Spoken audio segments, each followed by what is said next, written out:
Hello दोस्तों, कैसे हो? आपका स्वागत है त्रिपाण स्टडी सेंटर में। आज जो हम करने जा रहे हैं बीए फाइनल ईयर के जो है सेमेस्टर फिफ्थ। देखिए, ये सेमेस्टर फिफ्थ का जो है competitive political and system UK and USA. हमारा यूके जो था सिलेबस ख़त्म हुआ, अब हमारा जो है यूएसए पे हम आए हैं। यानी ये फिफ्थ सेमेस्टर का है, बीए फाइनल ईयर के बच्चे के जिनके उन्होंने पॉलिटिकल साइंस लिया है।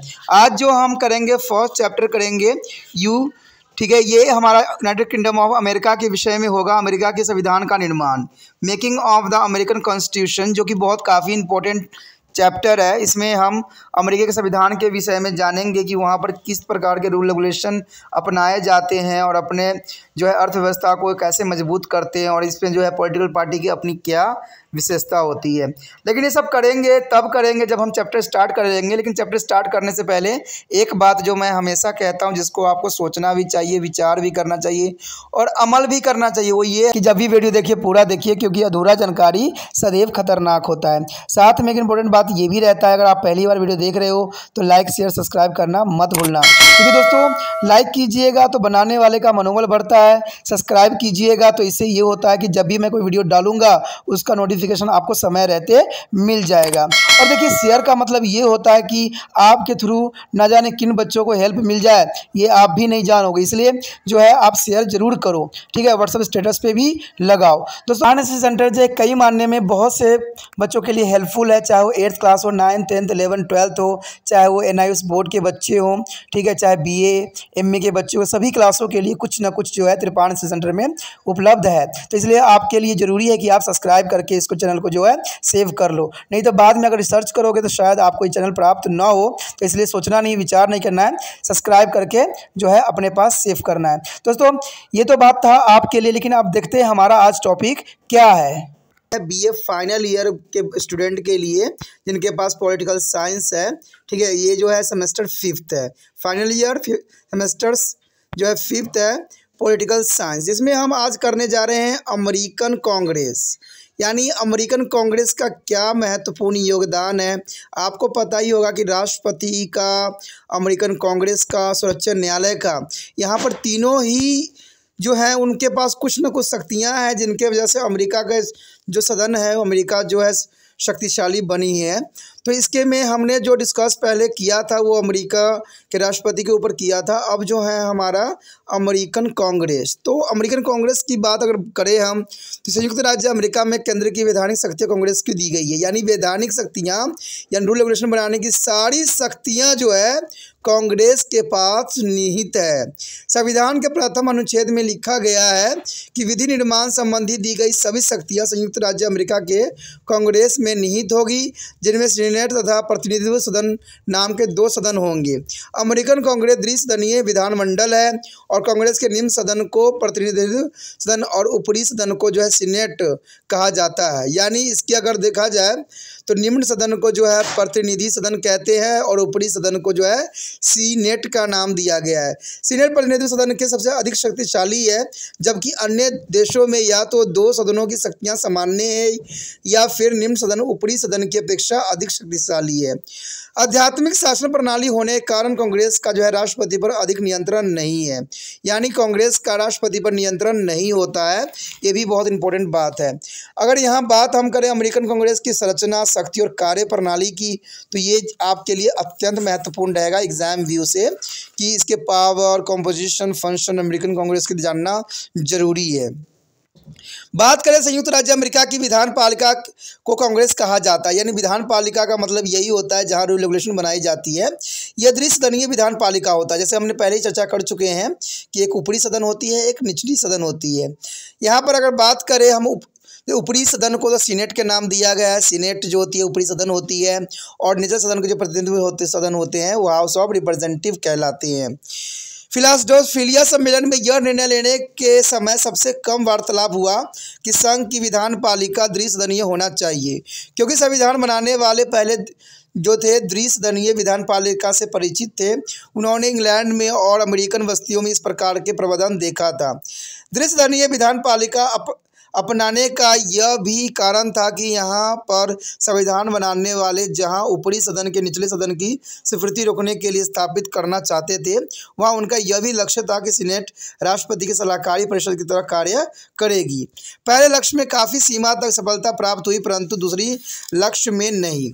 राष्ट्रपति वाशिंगटन ने सीनेट का जो है परिषद की तरह प्रयोग करना चाहा था, परंतु उनका प्रयोग असफल रहा। अगर बात करें यहाँ द्विस्तरीय विधानमंडल बनाने का सबसे बड़ा कारण छोटे छोटे राज्यों को शांत करना भी था, क्योंकि आपको पता है कि अमेरिका जो है 50 राज्यों में बटे हुए हैं प्रेजेंट समय में।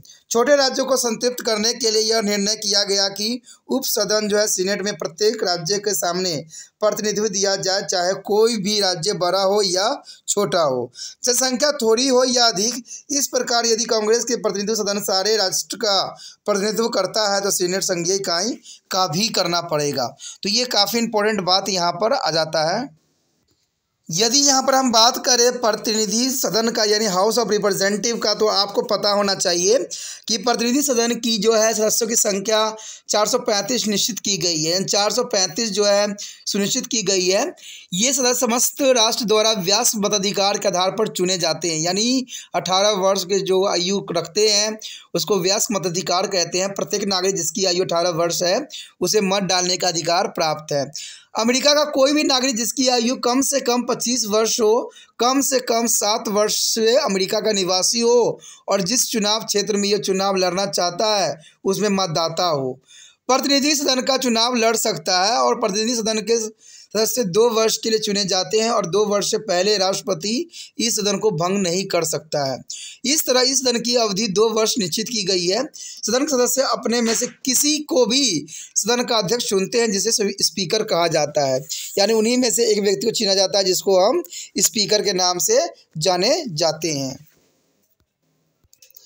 यदि बात हम करें यहाँ पर सीनेट की, तो बहुत इम्पोर्टेंट है।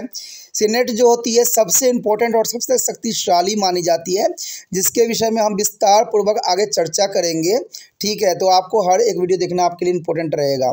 सीनेट कांग्रेस का ऊपरी सदन है और यह राज्य के प्रतिनिधित्व करता है। प्रत्येक राज्य को सीनेट में 2 सदन भेजने का अधिकार प्राप्त है और आज का संयुक्त राज्य अमेरिका में 50 राज्य हैं और इस तरह सीनेट की सदस्य की संख्या 100 मानी गई है, क्योंकि प्रत्येक राज्य का 2 प्रतिनिधित्व जो होता है सीनेट के सदस्य हो सकते हैं प्रत्येक राज्य से। तो 50 राज्य है तो 100 इसका मतलब सदस्य होंगे।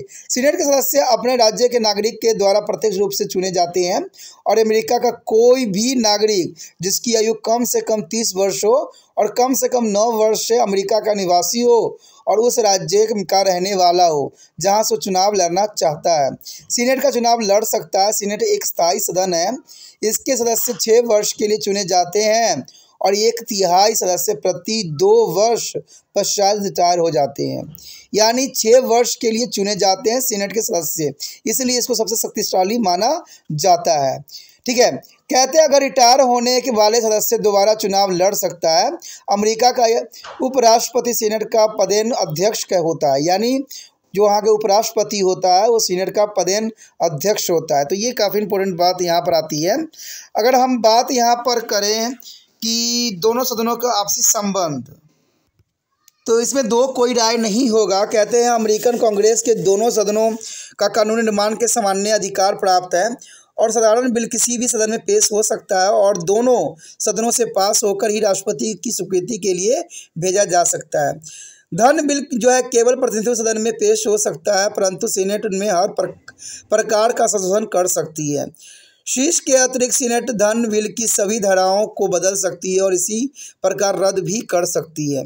दोनों में यदि किसी बिल पर मतभेद उत्पन्न हो जाए तो एक समझौता समिति यानी कॉन्फ्रेंस कमेटी के द्वारा उसे दूर करने का प्रयत्न भी किया जाता है। दोनों सदन मिलकर जो है ये संविधान में संशोधन का प्रस्ताव पास कर सकते हैं और कार्यपालिका पर नियंत्रण रखने का अधिकार सीनेट को ही प्राप्त है, प्रतिनिधि सदन को नहीं। राष्ट्रपति जो भी नियुक्तियां करता है और विदेश से जो भी संधियां करता है उन पर सीनेट का स्वीकृति लेना अत्यंत आवश्यक है। दोनों सदन मिलकर ही जो है न्यायिक शक्तियों का प्रयोग करते हैं। महाभियोग में आरोपी प्रतिनिधि सदन के द्वारा लगाया जाता है और निर्णय सीनेट के द्वारा ही की जाती है। तभी तो सीनेट जो है यहाँ पर काफ़ी शक्तिशाली और इम्पोर्टेंट अपना स्थान रखता है। यदि बात करें हम कांग्रेस के कार्य और शक्तियों के ऊपर, तो यहाँ पर इम्पोर्टेंट बात आ जाता है कि function and power of Congress. संविधान के अनुच्छेद का 1 में कहा गया है कि सभी विधायिक शक्तियाँ कांग्रेस को दी गई जाती है और इसलिए कांग्रेस का मुख्य कार्य कानून बनाना होता है। यानी जो है संविधान का अनुच्छेद 1 में सारी बातों का जो है विस्तार पूर्वक वर्णन किया गया है और ये कानून बनाने का अधिकार जो है कांग्रेस के पास है। परंतु निषेध और संतुलनों के सिद्धांतों के अनुसार कांग्रेस के अधिकार कार्यकारियों का अन्य शक्तियां भी प्राप्त है। इस प्रकार अगर कांग्रेस के पास महान शक्तियां हैं परंतु ये सीमित है। सीमित पर कारण है क्योंकि संयुक्त राज्य अमेरिका में संघीय कांग्रेस के पास महान शक्तियां हैं, यानी संघीय होने के कारण शासन प्रणाली और संविधान के अनुसार इस क्षेत्र में निश्चित किया जाता है जिसमें रहकर ही कार्य कर सकती है। तो ये इंपॉर्टेंट बात यहाँ पर आता है। अगर हम वैधानिक शक्तियों की बात करें तो कांग्रेस का मुख्य कार्य कानून बनाना है और यह संविधान के द्वारा निश्चित विषयों पर कानून बना सकता है। जैसे कि यहाँ पर विषय बांटा गया, वर्णन किए गए दिए हुए विषय, लुप्त शक्तियाँ, समवर्ती शक्तियाँ, तो ये सारी चीज़ें जो है कांग्रेस के पास विद्यमान है जिसमें वैधानिक शक्तियों के अंतर्गत आता है। कांग्रेस को दी गई सौंपी गई शक्तियाँ वे हैं जिनके वर्णन संविधान में कर दिया गया है और ये नीचे लिखे विषय हैं जिन पर वो कानून बना सकती है, जैसे टैक्स लगाना, उधार लेना, सिक्का बनाना, कारखाने और डाक के सड़कों बनाना, राज्य के आपसी व्यापार और विदेशी व्यापार के नियम बंद करना, संघीय न्यायालय स्थापित करना, सेना खड़ी करना या बनाना रखना, युद्ध की घोषणा करना और विदेशी नीति को चलाना। तो ये सारे जो होते हैं कांग्रेस के अंतर्गत आते हैं। तो ये सारी शक्तियाँ जो है उसके पास है, यानी यहाँ पर युद्ध घोषणा करने का भी सारा जो है दमनवार जो होती है कांग्रेस के पास होती है। तो ये कांग्रेस काफ़ी स्ट्रांग होती है इस जगह पे। कहते हैं वर्णित शक्तियों के अतिरिक्त कांग्रेस लुप्त शक्तियाँ का भी प्रयोग करता है जिनका संविधान में वर्णन नहीं किया गया है। इन शक्तियों को जन्म संविधान से पहले अनुच्छेद धारा 8 से हुआ था जिसके अनुसार पीछे वर्णन किए गए सारी शक्तियाँ का जो है भली प्रकार कानून लागू करने के लिए कांग्रेस अवश्य है और उचित जो है कानून बना सकती है। इसलिए आवश्यक है कि उचित शब्दों में ही कांग्रेस को नई शक्तियाँ मिले। उदाहरण सेना खड़ी करना, बनाना, वर्णित कर शक्तियाँ और इनमें से ही सैनिक और जल सेना के लिए आकाशगमय खोलना लुप्त शक्तियों के रूप में अस्तित्व में आई है और इस प्रकार ही जो है कर लगाने के वर्णित शक्तियों में बैंक खोलने, व्यापार नियंत्रण करने, सड़क बनाने, स्कूल खोलने की शक्ति निकलती है। परंतु इसका यह अर्थ नहीं है कि कांग्रेस किसी भी शक्ति को जो है किसी भी शक्ति के साथ जो है दुर्व्यवहार करे, ऐसा कोई रूल रेगुलेशन नहीं बनाई गई है। ठीक है, आवश्यक और उचित कर ले सकती है, यानी किसी से भी शक्तियाँ जो है उचित रूप में ली जा सकती है। यदि इस प्रकार होता है तो शीघ्र ही जो है संयुक्त राज्य अमेरिका एकात्मक राज्य बन जाता है। कौन सी शक्तियाँ उचित लुप्त शक्ति है इसका निर्णय जो है सर्वोच्च न्यायालय करती है, जो कि बहुत काफ़ी इम्पोर्टेंट यहाँ पर बात आता है। संविधान के अनुसार कुछ समवर्ती शक्तियाँ भी रखी गई है जिन पर कांग्रेस तथा राज्य दोनों का ही अधिकार होता है, परंतु अंतिम निर्णय कांग्रेस के हाथों में होती है। इसलिए कांग्रेस जो है काफ़ी यहाँ पर स्ट्रॉन्ग रूप में दिखती है। ये विषय है कांग्रेस को चुनाव, आयकर लगाना, दिवालियापन आदि, यानी कोई भी बिल दोनों सदनों के पास होकर राष्ट्रपति के पास इसकी स्वीकृति के लिए जाती है और राष्ट्रपति एक बार बिल पर अपनी स्वीकृति देने से इनकार कर सकती है। यदि कांग्रेस दोनों सदनों 2/3 बहुमत से उसे दोबारा पास कर दे तो राष्ट्रपति की स्वीकृति देनी नहीं पड़ती, यानी यहाँ पर राष्ट्रपति कोई महत्व नहीं रह जाता है। अगर निचला सदन और ऊपरी सदन दोनों की बहुमत 2/3 से प्राप्त हो जाती है तो कांग्रेस जो है उस रूल को राष्ट्रपति के बिना भी लागू कर सकती है, जो कि बहुत इंपॉर्टेंट बात यहाँ पर आता है। उदाहरण स्वरूप जो है सितंबर 1982 में कांग्रेस के राष्ट्रपति रीगन द्वारा पूरक व्यय विधायक पर किए गए वोटों को रद्द कर दिया गया था, लेकिन फिर भी इसको लागू किया गया था, जो कि बहुत काफ़ी इंपॉर्टेंट बात यहाँ आती है। यदि बात यहाँ पर हम करें संवैधानिक कार्य का, तो यहाँ पर जो है कॉन्स्टिट्यूशनल फंक्शन कांग्रेस के संविधान में संशोधन करने का एकाधिकार प्राप्त नहीं है, यानी एक डायरेक्टली एकाधिकार प्राप्त के रिगार्डिंग नहीं कर सकता है, परंतु संविधान की संशोधन विधि में इसका महत्वपूर्ण भाग होता है। संविधान में संशोधन का सुझाव केवल कांग्रेस के दोनों सदनों को 2/3 बहुमत की स्वीकृति से दिया जा सकता है। राज्य इसके पश्चात ही संवैधानिक संशोधन की जो है स्वीकृति देते हैं। कांग्रेस ये निर्णय करती है और संशोधन के लिए राज्य के द्वारा दी जाने वाली स्वीकृति के लिए दोनों विधायों में से कौन सी विधि अपनाई जाएगी। तत्पश्चात यह है कि सर्वसाधारण सम्मेलन के द्वारा स्वीकृति दी जाए या विधानमंडलों के द्वारा। तो ये सारे कार्य जो है कांग्रेस के द्वारा की जाती है। अगर यहाँ हम बात करें चुनाव संबंधी कार्य का, तो राष्ट्रपति और उपराष्ट्रपति के चुनाव में डाले गए मतों की गणना कांग्रेस के द्वारा ही की जाती है। यदि राष्ट्रपति के पद के लिए किसी उम्मीदवार को निर्वाचन मंडल द्वारा डाले गए मतों का स्पष्ट बहुमत प्राप्त नहीं होता है तो कांग्रेस का निम्न सदन में सबसे अधिक मत प्राप्त करने वाले 3 उम्मीदवारों में से राष्ट्रपति का चुनाव करता है। प्रतिनिधि सदन में प्रत्येक सदस्य एक वोट नहीं डालता है, बल्कि प्रत्येक राज्य के एक मत डालने का अधिकार प्राप्त है, यानी प्रत्येक राज्य में से एक ही मत डाला जाएगा। यदि उपराष्ट्रपति पद के लिए किसी भी उम्मीदवार को स्पष्ट बहुमत प्राप्त नहीं होता है तो सबसे अधिक मत प्राप्त करने वाले 2 उम्मीदवारों में से सीनेट उपराष्ट्रपति का चुनाव स्वयं ही करती है। अब उपराष्ट्रपति का चुनाव करते समय सीनेट का प्रत्येक सदस्य एक वोट ही डालते हैं। जहां पर सीनेट की 2 सदस्य होते हैं वहां उनमें से सिर्फ एक सदस्य को वोट डालने का यहां पर अधिकार दिया जाता है। कहते दोनों सदन अपने सदस्य के लिए चुनाव संबंधी योग्यताओं का निश्चित करती है। किसी भी सदन को भ्रष्टाचार या बेईमानी के दोष पर सदन के निकाल भी सकती है। 1936 में सीनेट ने अपने एक सदस्य विलियम्स एस वेलर्स को इस आधार पर सदन में नहीं बैठने दिया था कि उसे चुनाव में बहुत अधिक खर्च किया था। तो ये सबसे बड़ा यहाँ पर एग्जाम्पल के रूप में है। यदि बात यहाँ पर करें कार्यकाली कार्य का तो ये बहुत काफ़ी इंपॉर्टेंट एग्जीक्यूटिव फंक्शन।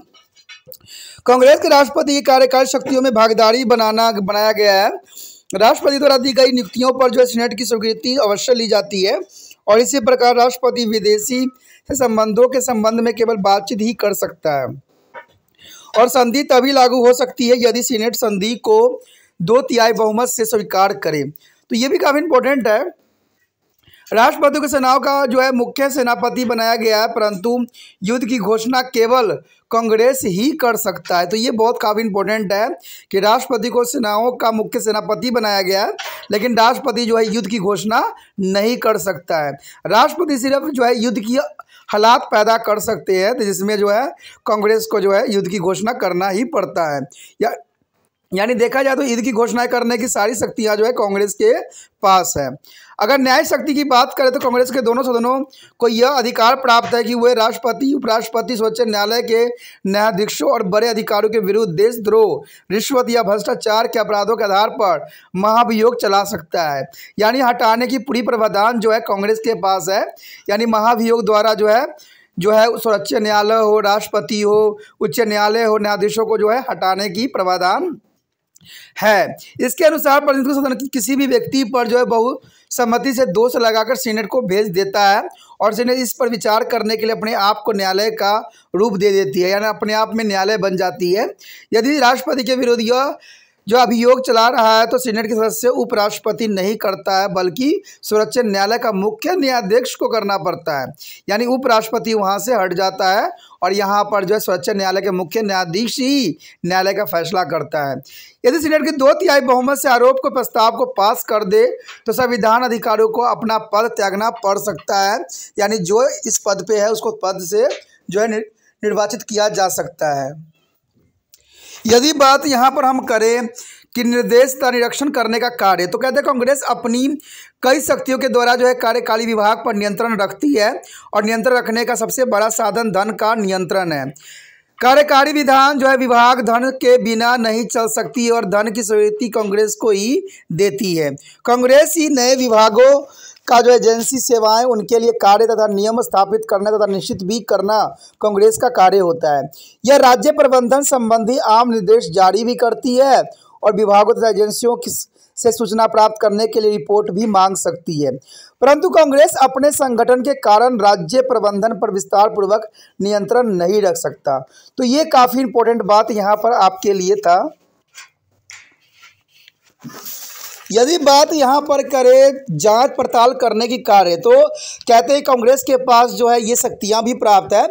संसदीय प्रणाली में तो कार्यकारी के विधानमंडल के सदस्य झटपट सूचना ले सकते हैं, क्योंकि मंत्रिमंडल के सारे सदस्य विधान पालिका के सदस्य होते हैं।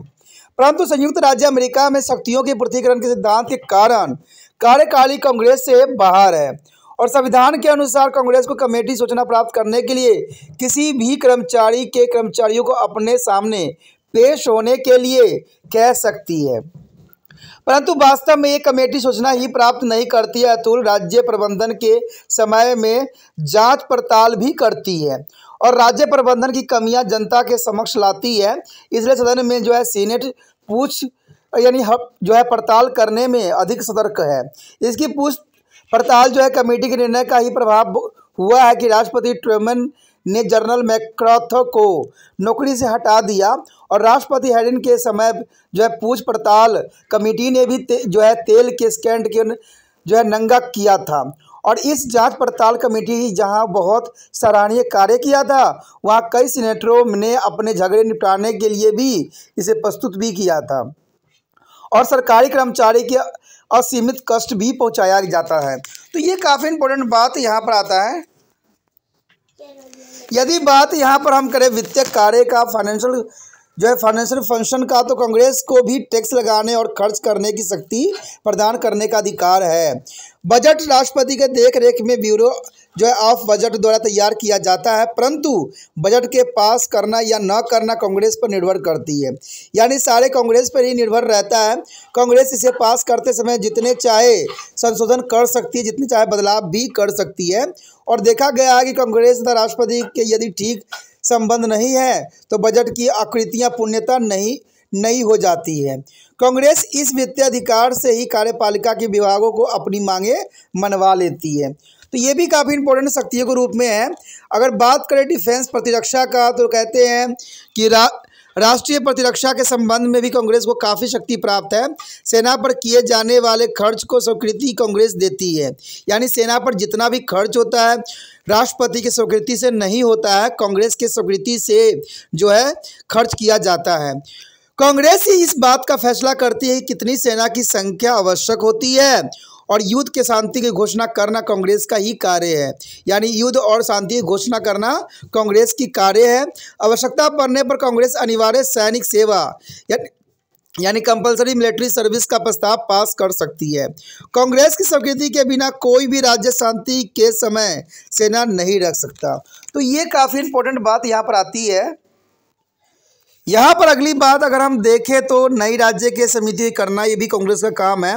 एडमिशन ऑफ न्यू स्टेट को भी करने का कार्य जो है कांग्रेस के पास ही शक्ति है। कहते हैं कांग्रेस संयुक्त राज्य अमेरिका संघ में नए राज्यों को सम्मिलित रखने का अधिकार रखती है, यानी किसी भी राज्य को अमेरिका का राज्य बनाया जा सकता है। आरंभ में अगर देखा जाए तो अमेरिकन संघ में जो है 13 राज्य थे, लेकिन आज के समय में जो है 50 राज्य है। तो कांग्रेस की नीतियों की वजह से ये संभव हो पाया है, यानी नए राज्यों की सम्मिलित करने का अधिकार जो है केवल कांग्रेस के पास ही होता है। अगर बात यहाँ करें व्यापार संबंधी कार्य, तो इसमें भी कोई दो राय नहीं है कि फैसिलिटेटर ऑफ कॉमर्स कांग्रेस को व्यापार संबंधी कुछ शक्तियाँ भी प्राप्त है। कहते हैं कांग्रेस राज्य के जो है पारंपरिक व्यापार और विदेशी व्यापार को नियमित करती है। कांग्रेस माप और तौल के पैमानों को नियमित करने, डाक खाने स्थापित करने, रेलवे और टेलीफोन आदि की व्यवस्था करने, श्रम के नियमित करने के लिए भी कानून बना सकती है। तो ये सब बातों में जो है कांग्रेस का प्राथमिकता होती है। यदि बात करें यहाँ कांग्रेस की प्रतिष्ठा में कमी, तो कहते हैं अमेरिकन संविधान वाले में संघीय सरकार के 3 अंगों में से कांग्रेस को सबसे अधिक शक्तिशाली बनाई गई है, यानी शक्ति सबसे अधिक दी गई है कांग्रेस को। परंतु इसकी प्रतिष्ठा का प्रभाव दिन प्रतिदिन जो है घटता जाता है। इसमें अपनी शक्ति का प्रयोग सर्वोच्च न्यायालय तथा राष्ट्रपति की तरह प्रभावशाली ढंग से नहीं किया जा सकता, यानी प्रभावशाली अगर देखा जाए शक्ति है तो राष्ट्रपति और सर्वोच्च न्यायालय के पास होती है। इसका बड़ा कारण यही है कि इसके सदस्य स्वयं को राष्ट्र स्तर पर नहीं लाए हैं, अतुल वह केवल स्वयं को अपने प्रदेशों ही प्रतिनिधित्व समझते रहे हैं। तो ये भी बात इंपॉर्टेंट है कि वो राष्ट्र के पे नहीं है, सिर्फ अपने राज्यों के प्रतिनिधि के सदस्य के रूप में है। इसलिए कांग्रेस में क्षेत्रीय फूट रही है, जिसने इसे सारे राष्ट्र के प्रतीक नहीं बनाया, जबकि राष्ट्रपति समस्त राष्ट्र का प्रतीक माना जाता है। कांग्रेस ने चुनाव संबंधी यह नियम बनाकर कि किसी राज्य से केवल उस राज्य का निवासी चुनाव लड़ सकता है, कांग्रेस को और क्षेत्रीय दोषी का केंद्र बनाया है। सदस्य सारे देश के हित के लिए अपनी जो है वीटो का प्रयोग नहीं करते हैं, अतुल अपने अपने राज्य तथा क्षेत्र के हित के लिए करते हैं। इस प्रकार कांग्रेस कई गुटों में बट गई है। किसी गुट का संबंध व्यापारी से है, तो किसी का श्रमिक से, तो किसी का किसान से। तो ये बहुत बड़ी विडंबना यहाँ पर खड़ी हो गई है। तो इसी के साथ हमारा ये कांग्रेस का टॉपिक खत्म हो जाता है। आगे जो है हमारा द हाउस ऑफ रिप्रेजेंटेटिव यानी प्रतिनिधि सदन, जो कि बहुत इंपॉर्टेंट है। तो अगला वीडियो देखना मत भूलना, जिसमें हम जो है हाउस ऑफ रिप्रेजेंटेटिव के विषय में यूएसए के हम विस्तार पूर्वक चर्चा करेंगे और जानेंगे कि अमेरिकन प्रतिनिधि सदन के कार्य की क्या भूमिका है और कैसा उसकी शक्ति और रचनाएँ क्या है। तो आगे का वीडियो बहुत इंपॉर्टेंट होगा, लेकिन आपको पता ही है कि एक काम जो आपको करना है, जिसको आपको भूलना नहीं है, वो यही है कि ये वीडियो हर एक बच्चे तक पहुँचे और हर बच्चा जो है इसका सही सही ज्ञान दर्शन कर सके और सही एग्जाम में लिख सके। इसके लिए आपको प्रयत्नशील रहना है। देखिए, वीडियो देख के इग्नोर कर देना ये कहीं की समझदारी नहीं है, क्योंकि कहते हैं ना, अगर मैं कह रहा हूँ जो आपके गुरु के समान है, जो आपको बताने की कोशिश किया जा रहा है, अच्छे से अच्छे समझाने की कोशिश किया जा रहा है, तो आपका भी फ़र्ज़ है कि इसको आगे से आगे बढ़ाएं और जो है जितना हो सके दूसरे बच्चे तक भी शेयर करें। तो सोचना नहीं है, विचार नहीं करना, शेयर करना है। और शेयर करने के लिए कोई आपको लंबा चौड़ा प्रोसेसिंग नहीं करना है। सिर्फ क्या करना है, यूट्यूब से जो है कॉपी लिंक को करना है और व्हाट्सएप स्टेटस पे लगा देना है। इसी के साथ जो है दोस्तों हमारा टॉपिक आज खत्म हो रहा है। ठीक है, अगर आपको अच्छा लगा तो लाइक शेयर सब्सक्राइब जरूर कीजिए। अगर पहली बार अगर आप वीडियो देख रहे हो, पहली बार मेरे चैनल पे आए हो, तो सब्सक्राइब करना आपका फर्ज बन जाता है। सब्सक्राइब करने से ये होगा कि जो भी मैं आप क्लास के रिगार्डिंग कोई भी वीडियो डालूंगा उसका नोटिफिकेशन जो है समय समय पर आपको प्राप्त होता रहेगा। अगर सब्सक्राइब नहीं कीजिएगा, अगर आप दोबारा से त्रिपाण स्टडी सेंटर पर आने की कोशिश कीजिएगा तो वहाँ पर आप त्रिपाण लिखिएगा तो जो है वो तिरपस कर देगा। ठीक है, जो आप गूगल पर सर्च करेगा तिरपस कर देगा, जिससे वजह से आप जो है मेरे वीडियो का जो है फायदा नहीं उठा पाओगे। तो सोचिए मत, विचार मत कीजिए, सब्सक्राइब कीजिए। आप सोचते होइएगा कि मेरे जो एग्जाम खत्म हो जाने के मेरा क्या जरूरत है त्रिपाण स्टडी सेंटर से। ठीक है, तो इसलिए सब्सक्राइब नहीं करने को सोचिएगा, लेकिन दोस्तों ऐसा नहीं है। त्रिपाण स्टडी सेंटर जो है बहुत हेल्पफुल है। क्योंकि ये जो है आपके 8th class 9th 10th 11th 12th जो आर्ट्स के सब्जेक्ट को कवर करता ही है, प्लस जो है ये NIC बोर्ड के जो है 10th प्लस 2 को भी कवर करता है। साथ में BA जो है फर्स्ट ईयर से लेकर 6 सेमेस्टर तक बच्चों के लिए ये अग्रसर रहेगा आर्ट्स सब्जेक्ट में। तो सोचिए नहीं, विचार नहीं कीजिए, काफ़ी जो है त्रिपाण स्टडी सेंटर का फायदा ही फायदा है। ठीक है, अगर आप मुझे प्रोत्साहित करोगे तो आपके लिए मैं तरह तरह के वीडियो बनाऊंगा जो आपको फायदा पहुंचाएगा। एग्जाम के तौर पर मैं आपको जो है पेपर भी आपको सोल्यूशन करके दिखाऊंगा जो आपके लिए फायदेमंद रहेगा। अगर नहीं सब्सक्राइब कीजिएगा, मेरा मनोबल घटेगा, तो हो सकता है कि आपको फिर दोबारा मैं ना वीडियो बनाऊं और आपको फायदा ना पहुंचाऊं। तो अभी भी नहीं सोचिए, मेरा जितना आप फैलाइएगा, जितने दूसरे बच्चों के साथ शेयर कीजिएगा, उतना जो है मैं आपके लिए कार्य करने में अग्रसर रहूंगा। ठीक है दोस्तों, इसलिए सोचिए मत, विचार मत कीजिए, अभी सब्सक्राइब कीजिए और अपने व्हाट्सएप स्टेटस पे लगाइए और दूसरे बच्चों के साथ भी शेयर कीजिए। ठीक है दोस्तों, अपना ध्यान रखना। बाय।